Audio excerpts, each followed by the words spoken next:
Vous quittez le palais avec le même soulagement qu'à tomber le jour. Hélas, l'atmosphère rafraîchie a perdu toutes ses vertus apaisantes.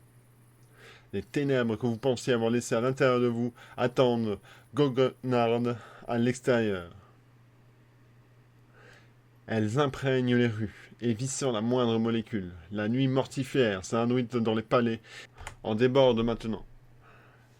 À moins qu'elle n'ait commencé par l'entourer avant qu'elle ne s'y engouffre, qu'importe, dedans comme dehors, elle reste la même, froide et implacable. Le firmament a abandonné les étoiles, effacées par la clarté de la lune et de ses nébulosités. Mais au lieu d'adoucir la nuit, le rayon bleuté donne à sa maîtresse les reliefs inquiétants. Des protubérances monstrueuses s'extirpent des murs. Des langues serpentines pendent des broches. Puis, sans fond jalonne la voie.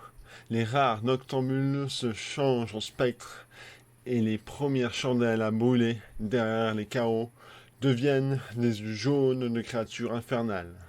L'air froid s'enroule autour de vos bras, comme si la nuit espérait encore vous écraser avant de s'évanouir. Elle vous y prendra car, chassée par le soleil, elle pourra encore s'appuyer sur les serviteurs tapis dans l'ombre. En fuyant, vous avez assis votre solitude. Il était déjà trop tard, de toute façon. Où aller dans cette ville qui vous connaît? Vous réfugiez avec votre tristesse et votre honte? Ce n'est pas le palais que vous deviez fuir, c'est la ville tout entière. Vous vous arrêtez devant un bassin pour y voir le visage du fugitif. Ce visage que tout le monde connaît. Vos traits se déforment rapidement. L'onde se soulève et trois niades en s'extraient avec une lenteur lascive.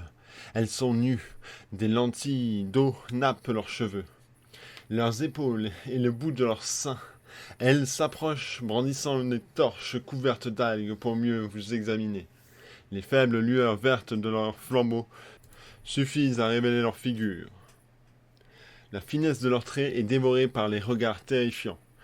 Leur pupille est si grande que de l'œil, on n'y voit que ni l'iris ni le blanc. Au-dessous, leurs paupières molles vomissent un sang noir épais. Une cacophonie de voix jaillit dans le crâne sans qu'aucune n'ait ouvert la bouche.